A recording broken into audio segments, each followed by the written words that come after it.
Thanks very much for coming today. I'm Mike Goucher. This is On the Issues here at Marquette University Law School. Today we're going to be talking about the state budget with the two women next to me, the two state lawmakers. They are, by means of introduction, State Senator Alberta Darling from River Hills. She is a Republican lawmaker. Her district, for those of you who aren't familiar with it, includes many of the northern and northwestern suburbs of Milwaukee. Seated next to Senator Darling is Senator Lena Taylor from Milwaukee. She is a Democrat. Her district includes a large chunk of the north and northwest side of the city of Milwaukee. And a piece of Glendale. And a little bit of Glendale, yeah, a little bit of Glendale and Tosa too. Let's give them a warm Marquette Law School welcome. Thank you.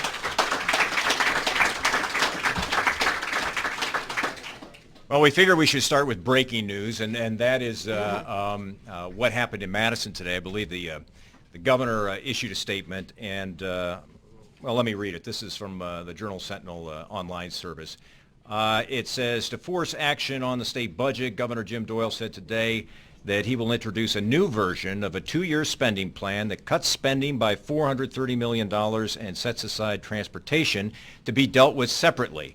He also called the legislature to meet on Monday in special session. So let me have you begin, since we don't have a budget. It's October 9th. We're the only state in the country that hasn't passed a budget yet. What's your reaction to the governor's proposal? We'll start with you, Senator. I'm glad that the governor has stepped forward to break the logjam. It's about time. I'm interested in finding out what the $400 million worth of cuts are. I think that's a great step in the right direction. And he's talking about $300 million of reduced revenue, so that's a good thing, because remember he said no new tax increases, and then he increased taxes. So it's good that he's acknowledging that he needs to reduce those taxes. But we have to look at the details, but I know that there's going to be every effort to try to make sure that we can get a budget done. And we've drawn a line in the sand, though. This budget has been a really, really definitive one. You have had the governor put an 8% increase and a lot of new taxes when he said he wouldn't do it, and then you had the Senate Assembly say they are going to go for a 0% increase, and then you saw the Senate Dems go for a 23% increase. And those are really diametrically opposed budgets, and that's why we've had such trouble coming to a consensus or a compromise. And within the Dems' budget was a whole new health care plan called Healthy Wisconsin, and while we acknowledge health care is a huge issue and up there with taxes as a #1 plus issue, we don't want Healthy Wisconsin, many of us, because we figure it doesn't address the real issue, which is spending. So I understand the governor is talking about an increase of health care. I don't think it's Healthy Wisconsin, so I imagine it's Badger Care Plus, which I would support. Senator Taylor, let me have you weigh on this. Is this a good way to break the stalemate in Madison? Well, I think the first things first is I'll have to rearrange my schedule for Monday, because clearly it was not in the plan that we were going to have a special session. I think it's great that the governor has actually said we need to do this. I've had the pleasure of sitting on the Finance Committee, and I've had the pleasure of sitting on the Conference Committee, and I'll tell you, even the things that Senator Darling and I agreed to in Joint Finance and the things that Joint Finance Committee actually did, the Assembly Republicans did not even compromise on those things. If any of you have ever gone to a rummage sale and you wanted to buy an item, and the person wanted you to pay $5, and you said, well, I'll pay you $3, and they just stood there and looked at you and never made a counter, you never get anywhere. Well, that's what's happened during this budget process. The Assembly Republicans have not moved. They've not even compromised. They've not even really had reason from my perspective, and I say that because we're looking at a corrections budget that is a one-year budget, UW system that is a one-year budget. They have not compromised on health care issues. They've not compromised on, frankly, if you look at several different issues, including education, K through 12. So I think it's great that the governor has decided to pull us together so that we can have some conversation, so that we can begin to say, look, there are some things that are part of the legacy of Wisconsin that we're not going to compromise on. And the education of our children, they're our future. We're not going to compromise on that. And I'd love to have more talk and more conversation about Healthy Wisconsin, because the reality is it's an issue that everyone has touched them, health care and access to health care. And there are individuals, who have tried to portray this as it's a $14 billion tax increase. Well, that's not quite true. and they know it. And experts from around the nation, Republican and Democrats alike, have looked at this plan and spoken about this plan and the kind of things that are in it, that it's the right move in the right direction. But we took that off the table. And I have to say, even Badger Care Plus, we've not been able to get Republicans to even support Badger Care Plus, which is really a sad thing, because it's saying, let's make sure that our children are insured. As a parent, you know, when the school calls me and says, it's Isaiah, I'm very concerned. It makes me not almost be able to function in the course of my day. So when a child is not well, it makes it very difficult. So Badger Care Plus, Healthy Wisconsin, it's off the table. Even with it being off the table, it wasn't enough for Republicans to move. So I'm looking forward to what we do in special session. I'm looking forward to what the governor is going to put forth. I know that the Senate Dems had already proposed at least a $300 and something million cut in what was in the budget that we did from the Senate version as well as from the finance version, and that wasn't sufficient. So I'm looking forward to this. As long as it still stands up for schools and public safety, they can count me in more than likely. Very briefly, do you think this will act as an impetus or a catalyst to reaching a budget agreement before you would be called into special session on Monday? I guess the question is there any chance that this will be resolved before Monday, now given this statement? The issue really is the increase in taxes. So there's over $1 billion of increased taxes. And I just have to ask you guys a question. How many of you are planning on staying in Wisconsin when you either finish your law degree or finish whatever you're doing now? How many of you are planning to stay in Wisconsin? Okay, how many of you are not? Okay, a lot of you are planning on staying in Wisconsin. Some of you are not. It's really critical that we get this budget right, because if we do, let's say you split the difference. The Dems had a 23% increase, the governor 8. Let's say you had a 12% increase in spending. That's too much for our state. I don't know about you, but I'm not making a 12% increase in my wages. Most people are not. And we have to be competitive. We have to grow the economy and better paying jobs. So we can't go down this road of just more and more and more taxes. Other states have surpluses because they have limited their spending and they're growing. And Wisconsin is not growing because we have too high a tax structure. And this budget, if it goes forward with a big tax increase, which I don't support, is going to kill us as a state, kill our opportunity to grow and have better paying jobs. Our average income is going down. So do you think by Monday there's any room for optimism that this will be resolved, or do you think we'll still be where we are today pretty I am much? always optimistic, because I think where there's a will, there's a way. We've worked on the Finance Committee, and there many times we thought we couldn't get it done by the end of the day, and we always got it done. But the line has been drawn in the sand. You know, just to get it done, we can't accept a huge increase in taxes, because that will kill us as a state. If I may? Yes. I think realistically, if you've not seen movement in about 16 plus almost 20 meetings by the conference committee, I don't actually think there's going to be a revelation that will happen between the parting of the Red Sea will not happen between now and Monday.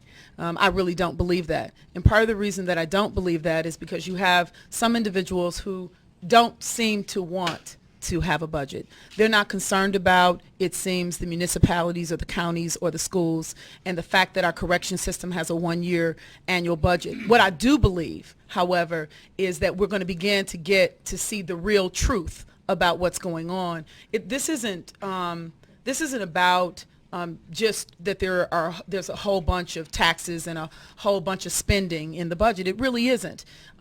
We have individuals who didn't want to be supportive of the hospital assessment. We had individuals who didn't want to be supportive of the cigarette tax. We had individuals who, were just adamant against those things.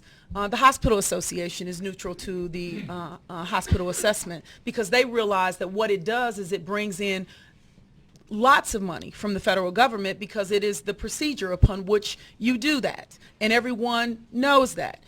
In addition, the cigarette tax, it seems that people are coming around now to the increase, frankly, on those individuals who smoke and can often cause for more costs in our health care and other means. So when you take those things into consideration, I believe that doing this, the governor doing this, I believe it won't create the catalyst for change between now and Monday.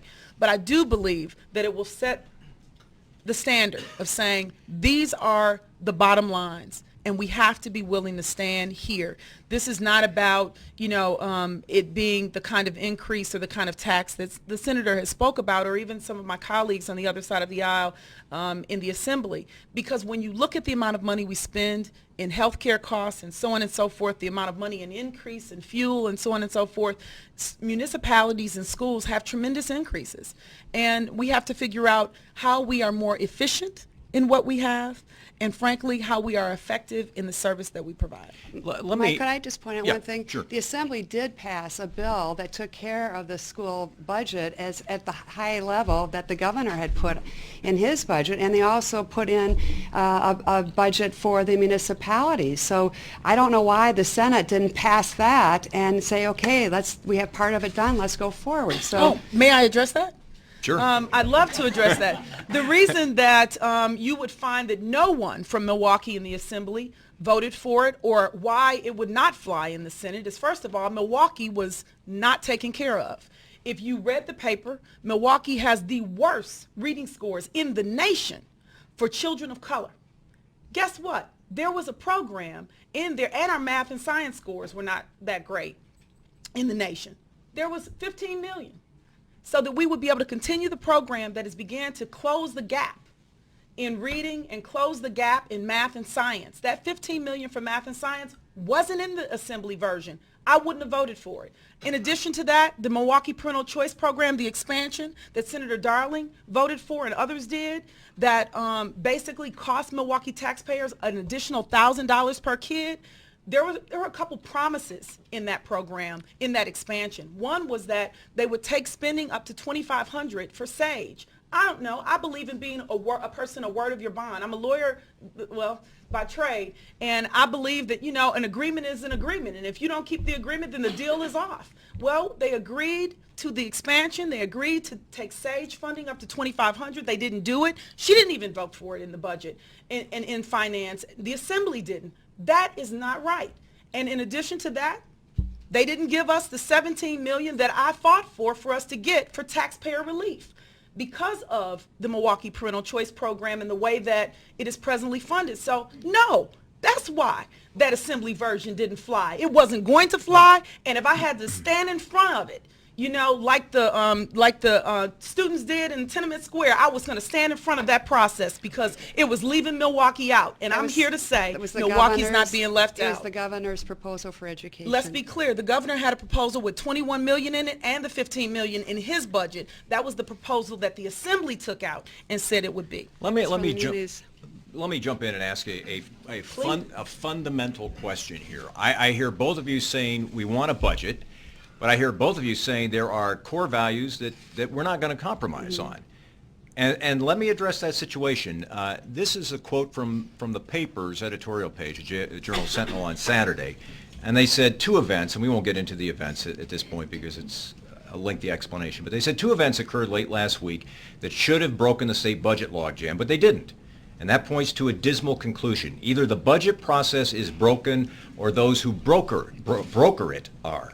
The state budget process should not be a staring contest, and blinking compromise is what the rest of the world calls it, shouldn't be deemed by the ideologically pure crowd as tantamount to giving away the store at Munich or Yalta. What they're saying is you do have to compromise at some point or we're not going to have a budget. Where does that compromise happen? It has to happen in the core values. It has to happen in the level of spending that we're going to do. And there has to be some compromise, I agree, but there's a huge difference between a 23% increase in spending and 8% and zero. So I say inflation is about 2 to 3%. I think that's reasonable. I look around the country, Florida is rolling back their spending to 4 budgets ago. A lot of states are doing the same thing because they know they can't grow, they know they can't compete if they continue the level of spending. Wisconsin has to get real. We cannot continue this level of spending. We're killing ourselves. We're killing our job growth. Our personal income is coming down. The only areas that are really doing well in Wisconsin are the Madison areas, Appleton, and a bit around the Minnesota area in LaCroix County. Those areas of the state are doing well because they're using the university technology technology transfer, and they have entrepreneurs. Entrepreneurs need cash. They don't need a lot of rules and regs, and they don't need a lot of burden on them in terms of taxes. We've learned that over and over again. Senator Taylor, does a 2 to 3% increase in spending and taxation sound reasonable to you? Is that something you would agree to? May I answer the first question, then get to Sure. the second and add on something I want to talk about? The first question, I know it's not a lot of time. In regards to, whether or not, I just want to say it like this, whether or not there's this stark difference, it really goes to the rummage sale example that I gave. And you have individuals who are not willing to compromise at all. There are some basic standards that the Senate Democrats believe in, and frankly, the Democratic side of the aisle believes in. We need to educate our children, period. People need to have access to a higher education, period. Those are things that we believe in, and we are not going to compromise on. In relationship to tax relief, we believe in that. And as a matter of fact, it's something we fought for. It's why we didn't support the Assembly version of the education piece of the budget, because it did not give that kind of relief. And frankly, when we provide certain services, we provide relief for municipalities and counties. For example, if we put our fair share in for what we do for corrections, what we do for district attorneys, what we do for public defenders, it means that the county doesn't have to carry the burden at the county level by appointing lawyers that are public defenders. It means that the judges have alternatives to what they can provide, so that we're not just sending people to incarcerate them. And in relationship to what small businesses need, let me make it clear. I practiced law for 10 years before I became a legislator, 8 of which I was in private practice. I ran 2 businesses. I started with, well, let me say this. I left undergrad with no student loans, went to law school, and paid off my law school loans in 2 years. Then saved up $2,000. I know, it seems like a miracle. It was. Saved $2,000, bought my first property, grew to 20 properties in 6 years, and maintained my law practice. I had, between those businesses, 15 employees. My real estate alone brought in $250,000. So when I talk about small business and an entrepreneur, I know the story. I understand what they need, and I'm committed to those things, but I'm committed to them with a balance of making sure that we educate our children, that people have access to a higher education, and we provide relief by providing the revenues that we need, so that municipalities and counties don't have to come back and tax us up the wazoo because the state hasn't carried their fair share. Very briefly, is the process broken, in your opinion? Senator Taylor, we'll start with you. We'll come back to Senator Darling. Is it broken? That was the original question Yes. you asked, too, and thank you for asking it again. I do believe that the persons who are sitting on the other side of the aisle are not compromising. And I believe that is a broken process. When you sit at the table, if you agree to be at the table for the conference committee, and it's a negotiation. If you're not willing to negotiate, if you're not willing to say, okay, I don't like Healthy Wisconsin, but I don't like all of this, but what about blah, blah, blah, because health care is an issue. That is not happening. And you can see it with every compromise that has been offered by the Senate Democrats, the Democrats, because I keep forgetting, I'm sorry, about Minority Leader Jim Cruiser. There's been no response the majority of the time, or the meetings that have not been met. So I believe that the individuals who are sitting at the table on the Republican side of the aisle are refusing. I think they really don't want a budget. Senator Darling, Well, is it broken? And then you can respond Yeah, to it is that. broken, because the Dems said we'll take off Healthy Wisconsin, but then we'll have the house tax, the hospital tax, the cigarette tax, the gas tax as a compromise. To me, that's not a compromise. Where we agree is education's a priority in Wisconsin. I think we just should have passed that education municipality part, because we agree education is our future. The Assembly put that on the agenda, and the Senate Dems refused to take it up. The process is broken. What we need to do is, I chair the co-chair of the Joint Finance Committee, and if I had been able to continue in that role, I was going to propose that we do more of like an Iowa process, where the legislature and the governor agree upon a appropriations level. We say this is the amount of money that we should spend, and then we break up the proportions into priorities, into appropriations committees like education, corrections, health care. any way we want to do it. And then the whole legislature would get involved saying, how should we spend those dollars? And I think we would come up with many more compromises if we had that kind of budget process. This budget process is win or lose, and it's been a bad one for Wisconsin because all we've done is increase spending, and we have to change the way we do business. So I'm going to propose that we change the budget process to get more of the legislature involved, not just a few people. I'm on the Finance Committee, but I think too many people have no power and very few people have a lot of power. And I think we need to change, agree upon how much money we think we should spend, it's appropriate to spend, then have appropriations committees to decide how to spend that money, bring it back and have it passed by the legislature. I bet we could have a lot more compromises if we did business that way. Mike, could I just Sure, go ask ahead, two briefly. things? The first thing I want to say is in relationship to spending. In the Doyle administration, there's less spending than it was in Tommy Thompson's administration, and I think that needs to be made clear. There isn't this huge level of spending, and I think that's a misrepresentation, and you can look up the facts yourself, and you can see them for yourself so that you can know that there is just some lack of truth in that. The other thing that I think is really important to know, we have the process we have. It's worked for 159 years. There's never been a time we've not been without a budget. The latest budget was in November. We're going to have a budget, frankly, this time. Because ultimately, if not, there are going to be some individuals in some places that are going to be held accountable for not doing that. And Senator Darling sat and co-chaired, and the process worked. When she did it, it can work now. But you've got to have individuals who are in leadership position, who take their position seriously, and who understand that the conference committee, when you have a split legislature, means you won't get it all your way. It's kind of like a marriage. But Mike, you don't get it all your way. Mike, when we don't have a budget, what it does is go back to the last budget. So we do, in essence, have an operating revenue force. And Except that's not true when it comes to corrections in the UW system because they have a one-year budget. So actually, we will run out of funds for the UW system. There would have to be an assessment on students of $600 to $800 in order to have another semester, as well as corrections will fall off the cliff in June. And we lead in incarceration among African-American men and women, so it's not like we are not overpopulated. Let me suggest some more radical solutions to helping bring about a budget. How about changing the state constitution and say either you have a budget by such and such a date or government just flat out shuts down? How about doing what Iowa does and says if you don't have a budget by such and such a date, we're going to stop paying you your per diems, $88 a day in Wisconsin, tax-free. I like that. Do you think those are good ideas? Yes. Would that move the process along? Yes, I definitely think it would. And we need to get real about what we're spending in Wisconsin. So I think the proposal I put out, like Iowa's, is a good one, where you have the governor and the legislature decide on the level of spending, and then you decide how to spend it. This governor has taken Medicaid, which to me is a core government program in responsibility for poor income, low income people, and he's taken out all the general purpose revenue, and he's backfilled it with the Patients Compensation Fund, which is doctors' money that they put in, which isn't the government's money. What's going to happen to Medicaid in the next budget? There are a lot of things that are done in this budget that are really wrong. So I think there needs to be a major overhaul on the way we do budgeting and have more of the legislature involved, not just a few people on Joint Finance, the Conference Committee, and the governor. Do you favor any of those radical solutions that I just tossed out? I think that there is, when it comes to changing our Constitution, I have to say to you, I'm not a person who, is up for let's just change the Constitution every time we want to, we don't like something or we want to do something different. It's part of the argument that I made last time around when we went to go change our Constitution.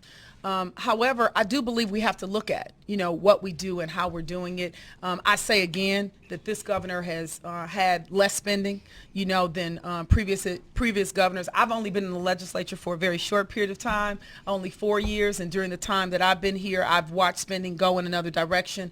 The other thing that I have to say in relationship to what Iowa does, I always say we're no Iowa, we're better than Iowa, so to say, so I just, immediately want to say in relationship to what we do, I don't know that I want to say everything that we've done or everything we've done for 159 years hasn't worked, because frankly we've been trailblazers. We were the first in the nation to give women the right to vote. We had, That's you policy. know, That's but good. It's policy, but I want to say realistically that I think that the plans that our forefathers set out, that those things have worked for us. And I'm not ready to dump it because one particular group of individuals who are sitting on a conference committee have decided that they want to break the process. Instead, maybe we need to get rid of those people who are sitting there who refuse to even communicate or cooperate. But a lot that, of that makes national more sense experts to me. have said we are unusual in the level of selectivity for few people to be on joint finance. They said our joint finance committee is one of the most powerful committees in the country, and I think that's part of the problem. We need to divide up that authority, give back elected officials their role, and have input into how the money is spent. Right now, most legislators do not have a role in how this money is spent. I think education committees should grind it out about how the education dollars spent. I think health committees should grind it out about our health care dollars spent. I think corrections committee should grind it out about how our corrections dollars are spent. We're not using the talent of all those elected officials. It's just a few people on finance, conference committee, and the governor, and I think it needs to be changed. I really don't agree with that because individuals do have input. A perfect example is Representative Sheldon Wasserman had examples and things that he thought that I brought forth and brought to the committee and others. You know, so I just so realistically. I'd like to see those ideas. We'll talk later. I think you even voted for some of them, but in relationship to the per diem issue, you know, and whether or not that should happen, you know, I have to say this. It's easy for those individuals who might be a little more wealthy than others to speak on I'm just saying, you know, to speak on not having per diem. I want to be real.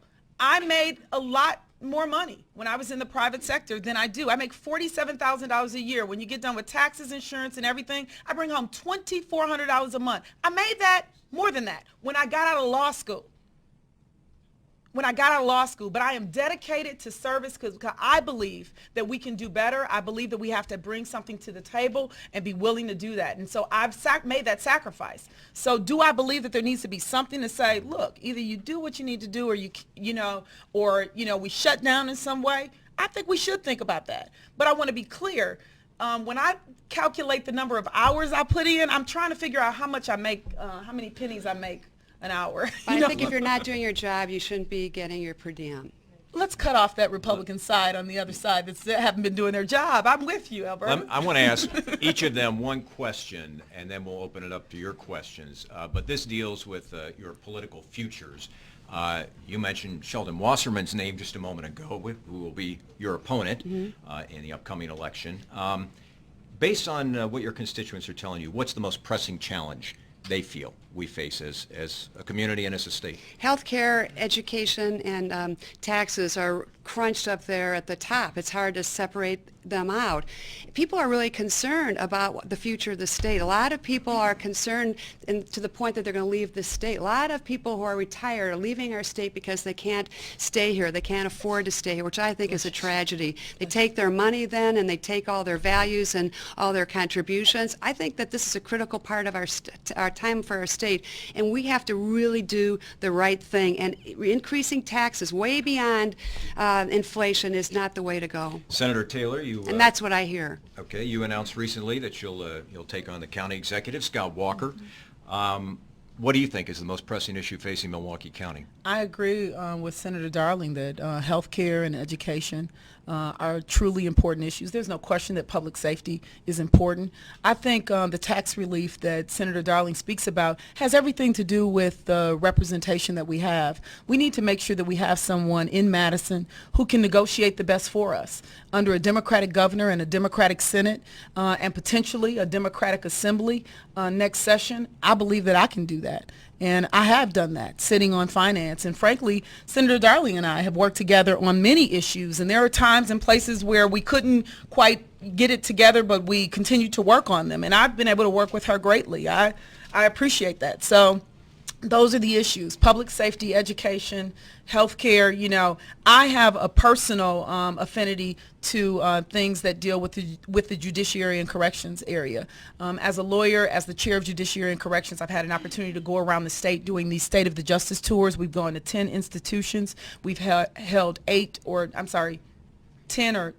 at least 10 public hearings, also in communities around the state where we've been talking to people and talking about the direction that we need to go in order to address what I see as a crisis and what others see as a crisis that exists in our justice system. So with that in mind, that's another area that doesn't rank necessarily up there for everyone else, but it surely ranks high for me because public safety really connects with that. All right. I'll leave it there because I know you all have questions for Senator Taylor and Senator Darling, so we'll begin with questions.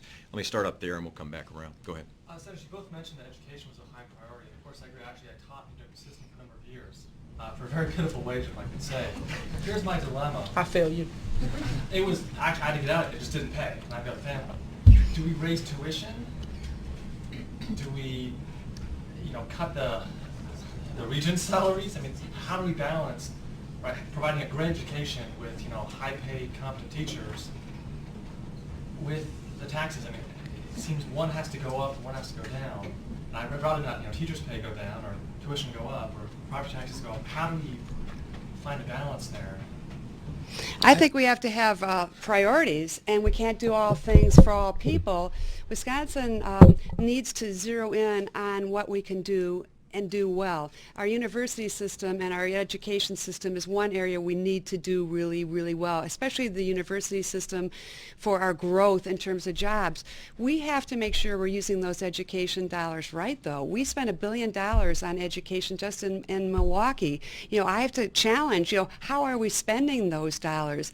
I think that we all value education and we should pay teachers more, but we need to raise the ship. We need to raise everybody's incomes. Our income has gone down as a state. It's gone down in Milwaukee, and it doesn't show any incline right now. It does in different parts of the states. We have to free ourselves from the shackles of this overburdensome spending and regulation and taxes. That's the only way we are going to grow. I firmly believe that. And we have to have education as the rudder, that we have to have an educated workforce to generate the ideas that we need to generate the jobs and the new frontier, because we have this fabulous university system. One thing I would do is I'd cut the bureaucracy.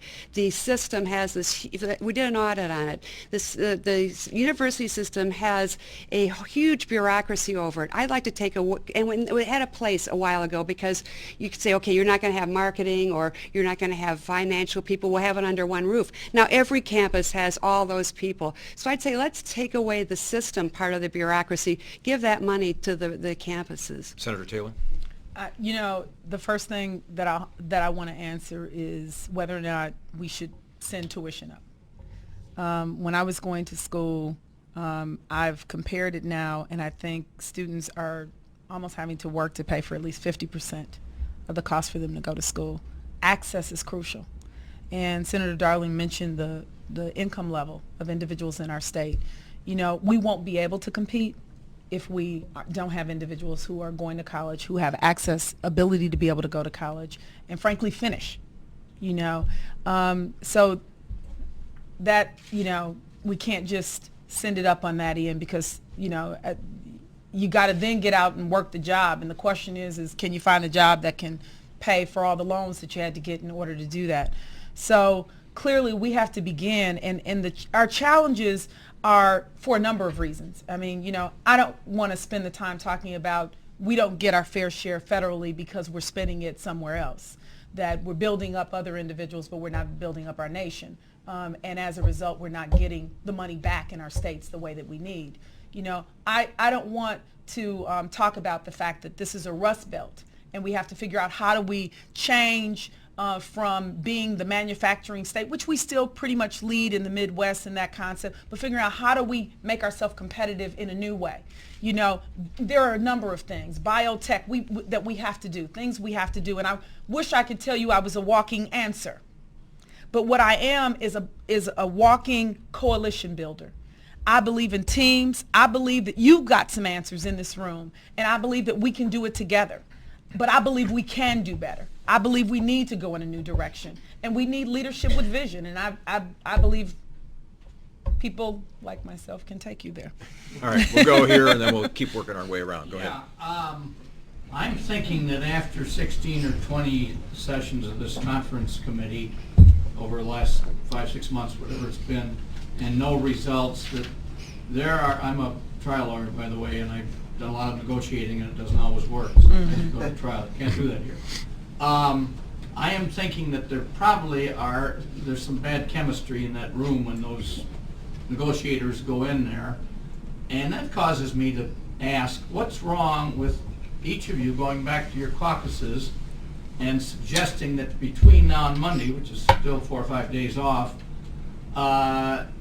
you agree on a new conference representatives, and take the ones out of there who haven't completed the job. You don't have to reflect negatively on them, except that they haven't done their work.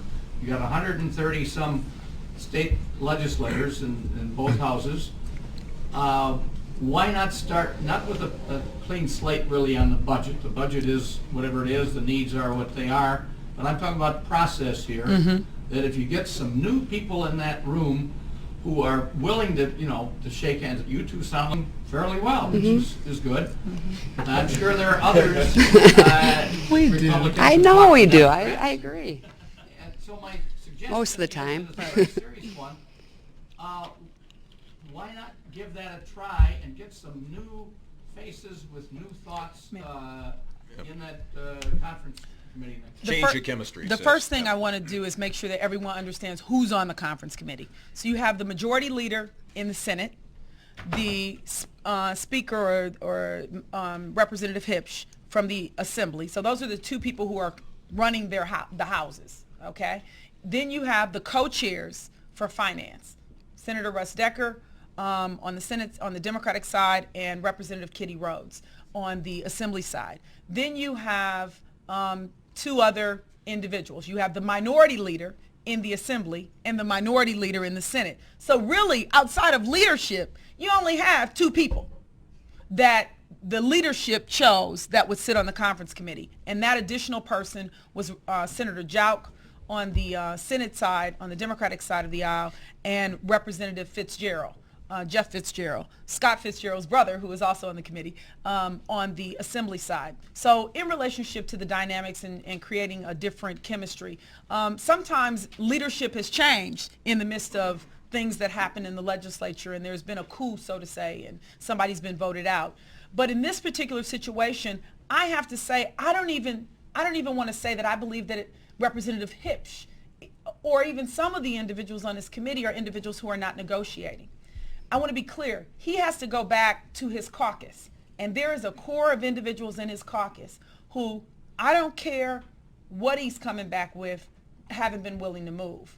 And I think Senator Darling said it best before, is when we were on Finance Committee, there were moments that, I'm going to tell you, infant mortality. It was the best moment during the Finance Committee, because we didn't agree. But we started talking and we listened to each other. And you know what happened? We ended up all voting for it. But the Assembly Republicans took it out because they didn't want to do that. So I'm saying to you that I think the entire chemistry thing, the whole leadership would have to change, in order for that to happen. And that's a new process and a new way. And I'm not suggesting, I would love to be able to sit and represent Milwaukee on the committee the entire time, not just when they talk about Milwaukee. Because, some people might be willing to do more compromising than what you have. But I think you're going to have those core people in the caucus, specifically on the Assembly side, that are just not going, they're not giving. They're just standing there with that stare blank that Mike spoke about. Well, there are two sides to every story, so here's my side of it. Your idea is not a bad one. Let's give it another leadership change. But there are other dynamics going on. Russ Decker and Judy Robson have not been on the same page with the governor. Russ Decker, Judy Robson, and the governor have been on different pages. The governor is more conservative than the Senate Democrats. He's in a box. I told the governor, I said, I bet you're glad that Chuck Walla isn't the majority leader. And he went, yeah, because the governor is much more much more conservative than the Senate Dems. Judy Robson was tied to her caucus. You heard the Assembly caucus ties. She was tied to her caucus with Healthy Wisconsin. There were 5 people in her caucus who said, you take Healthy Wisconsin off the table, I ain't voting for this budget. So she had a problem too. I was in the caucus. I never heard that message. That was a very clear message that I got. Russ Decker did not want Healthy Wisconsin. The first day at conference committee said, I'll give it, I'll take it off and we can go forward. But no, Robson would not authorize him to be able to do it. So there's these little interplays that are significant. I'll go back to my other point about Aya. If we had more people engaged in the budget process to bubble up the solutions, I bet we wouldn't come to this kind of a situation. And it's happened more than once. I remember the Quala Jensen days, which are really bad, and Jensen caved to higher increases in taxes that we now are suffering for, and it wasn't a good deal. Well, I think we worked really hard on the finance committee, and I just wish that I could get the Assembly Republicans to honor what we did. The work we did were 16 O votes. They won't even support those. But we voted against the tax increases, but the governor got in the budget because an 8-8 tie, the tax increases went in the budget. So we did not support that. But Let the things me we jump did in. support. Yeah, you do. did. Go Well, ahead, I Mike. want to make sure we get enough questions in here. Yeah. I want to make sure I'm getting the fair representation of the room here. Let's go right up here. I'm a criminal defense appellate attorney, so my question is related to the corrections one-year budget. What effect, if any, will this have on parole? Where right now I view our commissioner as someone who just seems to keep people in prison despite them meeting the other qualifications under sort of this umbrella of not enough time being served, which of course is a healthy cost to the budget. 3 things related to that. One, I want to tell you about a hearing that we're having, and please, I'll have my card here where it will encourage the community to come out and talk to the parole board. The entire parole board will be here. It's this month. Can't remember the date. And you'll be able to share some of your thoughts with the parole board so that they can hear, as well as we'll share with the community what the process is for parole, because I think people don't always know. In relationship to whether or not it will make us get to the bare bones and cut into the marrow, it will. Corrections will fall over the cliff in, I think it's June of 2008.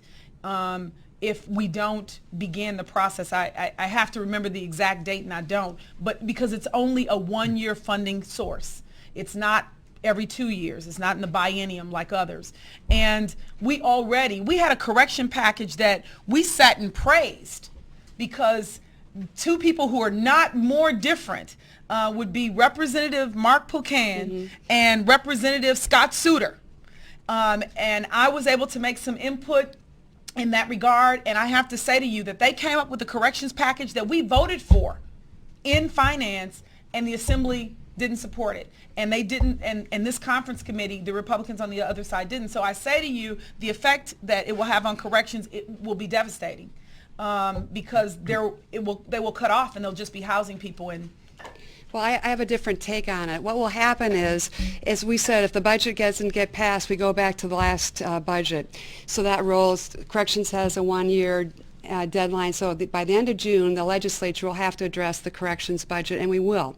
We have to address Medicaid because we are going to hit the wall on Medicaid too, and we're going to hit the wall on grants and scholarships. And so we're going to have to pick up, if we don't, I'm just saying if we don't get this budget done, the legislature, and we have the mechanism to do it, will pick this up as a separate item, and we'll have to deal with it, and then it'll have to be passed by both houses and signed by the governor. We do this a lot in our 1310 process, where we pick up like Medicaid, where we have crises, we address the issue, we solve the problem, and we pass it in both houses and get signed by the governor. So that's what would happen in corrections if we don't pass a budget. I would prefer to pass a budget. I'm going to go 1, 2, 3. Let me start there, and then we'll come down this way. You got one over here too. Yeah, okay. Senator Taylor, not to be offensive or anything, but you seem to play the blame game a lot.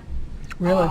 You seem to like blame just Republicans, whatever. What are the Democrats in the area doing to compromise also? It can't just be one party that's just being stopped. In order to stop something, it has to be both sides. Well, I'm sorry. I thought that I made it very clear there were specific things that were given up. There were specific things that were changed. I didn't come with the laundry list of everything that happened during conference committee, but here's my card, I'd love to be able to share that with you. They took out Healthy Wisconsin. They made a compromise on things related to education. related to corrections. I mean, there's been compromise after compromise, and what has happened is strictly a steering game. There has never been a counter on those very issues. So I'm sorry, I thought I had made that clear, but I'd love to give you specifics, and you can stay in contact with our office and get the blow-to-blow of what's happening in relationship to the conference committee and what some of those offers have been, as well as if you didn't know, we have Wisconsin Eye. You can actually go online and you can look and see what's happening every day during the conference committee. You can see it for yourself so that you won't think I'm just making some group look bad. I'm just sharing the facts. And that's the reality of what it is. And look for yourself. The Dems took out Healthy Wisconsin if we would accept increases in about 5 taxes worth $1 billion. That's not the same thing. Well, that wasn't quite it, Senator, but I respect that's the perspective what it was. to put forth. Let me go down here. Okay. Yes. A couple times in the conversation, it was mentioned about entrepreneurship in the state, and I'd like to raise a question just to continue that aspect of it. What resources can the state offer to develop an entrepreneurial class, not only in Milwaukee but also other vulnerable parts of the state? What kind of industries can you identify in the state within those areas that can develop that? And Senator Taylor, you were talking about coalition building. What coalitions can you identify to help build that class? A couple of things. I actually had an opportunity to sit on the Marquette Interchange Labor Development Committee. And when sitting on that committee, one of the things that we did do was pull individuals together to try to figure out what we could do to increase, for example, the number of individuals that would work on the project. In that process, we did efforts to figure out what we could do to increase the number of entrepreneurs that would be able to be a part of that.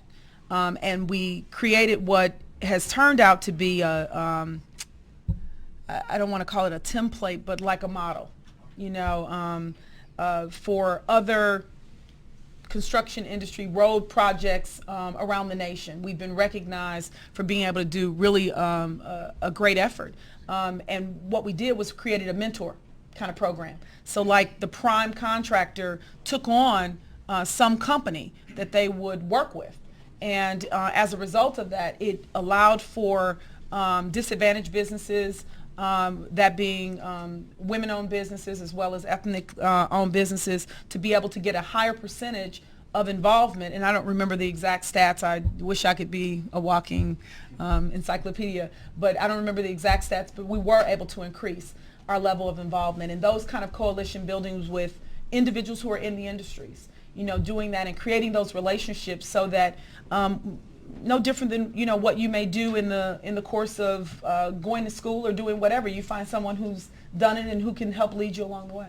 Senator Darling. Well, entrepreneurism is the wave of the future, and that is our future, and thank you for bringing it up. Clearly, Wisconsin has to reduce our tax burden so people have money. You take your entrepreneur's money from your own pocketbook, from your income. That's number one. 2, we need mentors, people to help, and so people don't have to learn by scratch time after time. And we need startup money. That is the single biggest issue. Startup money that is sustainable over a longer period of time than just 1 year. And the government can't do that. Commerce can't do that. The audit ranked our programs and said there's a lot of duplication, a lot of waste of money in commerce. We could use that money a lot more effectively targeted entrepreneurism. And you know what? We rank 4th in patents, and we rank 47th in new job startups. There's a huge discrepancy between our ideas and our developing jobs. We need to find incentives and disincentives to get those ideas into jobs and keeping those people in Wisconsin. We need cash. Most people need cash as entrepreneurs, and that's what we need to free up. Mike, I'm sorry, one quick thing for him. I have my card here. I just thought there's a connection with the UW extension and the governor. I can't remember all of it, but there's a connect so that some of the things that Senator Darling talked about, connecting people with the various resources, that does exist. And so I'd love to help you get connected with that. There are 3 more people I want to get to here, so I'm going to ask everybody to try and keep the questions tight and keep the answers tight. Keep the answers tight, too. Yeah. Let's go right there. On your recent press release as a contact. As you know, he's been under fire by the state elections boards campaigning on state time. Okay. Even if the allegations Eric Holgenson on state time? Allegations are false. Okay. How does this reflect upon your own personal life? I guess a couple of things. I'm not aware of Eric's experience in relationship to campaigning on state time. He doesn't work for the state. and so I'm not aware of the experience that you're referring to. Eric Hoganson worked for Congressman Kagan, but that is Eric Hoganson, for clarity, is a consultant who's working with my office. As we are starting, we just filed our EB1, but I'm here in my legislative connection and my legislative kind of perspective. I'd love to talk to you more about the campaign, but I don't know that this is the arena for us to do that today. Let me go over here. Okay, I'd like each of you, if we have time, to respond to this point of view. So on the one hand, you have Wisconsin, and southeastern Wisconsin is an economic powerhouse of the state, and then Milwaukee is an economic powerhouse of southeastern Wisconsin. And on that same hand, you also have that this is arguably, you know, the biggest place in the state where minorities live. And then you take the other hand, and it's arguably the worst place in the country to live as a minority because we're getting knocked up, locked up, undereducated, unemployed, and underemployed. And I just have to ask, how would you feel if somebody walked up to you and said that, you know, Milwaukee's getting left behind because of race? You're right, unfortunately, and I think that the achievement gap is one of the biggest challenges we face in our state, and we have to address the achievement gap. There are schools in Milwaukee that are doing excellently. They're called the 90-90-90 schools, where 90% of the kids are minority, poor, and score at or above the statewide average. We need to do more of that. We need to give more kids more opportunity, because if you have an education, you can go forward and do more things, raise your income. Also, there are like 900 kids in the Milwaukee public school system who are 17 and over and have not one credit. Not one credit. These poor teachers have to deal with those kids coming in and out of their schools. We need to figure out how to raise the graduation rate, how to raise the grade point average, and do something about these kids who are flying in and out of the schools and are disrupting everybody. There are schools that are doing really well, but it boils down to race. I agree with you. We have to expect the same of everybody, and we have to put a full court press on this achievement gap, because this is despicable that the difference between a minority kid and a white kid is the greatest in the country. That is just a tragedy. Okay, then just a quick response if you want. If everyone should accomplish the same, then everybody needs to come in, play on the same playing field. So people need food, they need health care. Exactly. And they need, so then why not pass any of these programs that are getting slashed out of the budget? 24% of the people who are eligible for Medicaid don't get it because they either don't apply or they have problems getting it. Most of our children in Wisconsin could get health care, especially if we pass the Badger Plus initiative that the governor wants, and I support. I agree with you. They have to have health care. They have to eat. If kids come to school hungry, they cannot learn. I agree. We have to get real about early childhood education and daycare. Kids have to come ready to school, ready to learn. There's a lot we can do to close this achievement gap, and it starts with high expectations for everybody. It starts with a full court press on early childhood education, and you've nailed it. Health care and food. Senator Taylor? Wow. There is no question that I can't remember, was it Tavis Smiley? Somebody said it's the worst place to be for a black person, a person of color. And, you know, I often do speeches and talk about we're number one in teen pregnancy, and you know, I'm sorry, we're number 7 now, and I'm excited that we're 7 and not number 1, you know, but that, you know, there are just a number of issues that exist.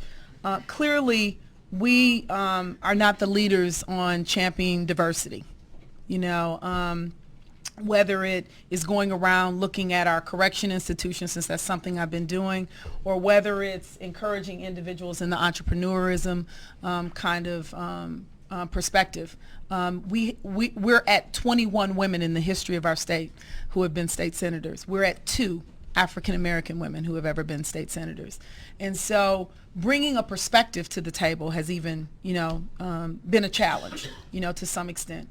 Do I believe that, you know, race is the reason that we're left behind? I believe I believe we need to do some investment in some areas that will prevent us from continuing the same pattern that we have. I think we need a new direction. And I frankly think we need leadership with vision to take us there. And individuals who are willing to, you know, look at the circumstances that we're in and think out of the box. You know, friends don't let us continue to go on the same path if they care about where we are. And I can tell you, and I'm not saying it because I'm sitting next to Senator Darling, there are topics and issues that we are able to collaborate on. Education, when it comes to things with children. I can say the same about, other individuals. But I will say to you that when it comes to the issue of diversity and trying to address those issues, it's a little touchier because it's not a topic, frankly, that we've talked about even as a community. But I don't believe that race is the reason that we're lagging behind. I think poverty, the fact that we are number 7 in the nation in Milwaukee for poverty among children, that's a problem. That's a reflection of the state of our community. And so we have to begin to make commitments to those issues, and we've not made the investments in those areas, period. We have not invested. We fought. When you asked me the question of what are some of the things, we said, let's deal with infant mortality. They didn't want to deal with it. We said, let's deal with badger care. They didn't want to deal with it. I'm not playing the blame game. I'm just strictly telling you what the facts are of what's happened. And does it mean that we always agree on topics? No, it doesn't. But there are some things I think we should agree on. And one is trying to do the issues to address the needs of children so that we can change, frankly. Can I just add to this very quickly? Elizabeth Brewmeister has a good initiative where she said, we know where some of the failing schools are. Why don't we zero in on those failing schools and give incentives for teachers to go into those schools to raise the ship? I think that's a great idea because I was a big supporter of school choice. So children of low income would have a choice to go to a good school. I think we should have incentives for teachers to go into those schools that aren't achieving and say, I'm a good teacher. I'm going to go in there and fight the fight and get a bunch of those teachers together. I bet we could turn things around. There's a lot of things we could do. I'm sorry, I was hoping to get to another question. Sorry about that. But I do want to thank all of you for being here today, for your good questions, and let's thank Senators Taylor and Darling for being here today. Thank you. Thank you. Thank you, Mike. Thank you very much. It was fun. Thank Both of you. I Thank really you so appreciate much. it. Thank you.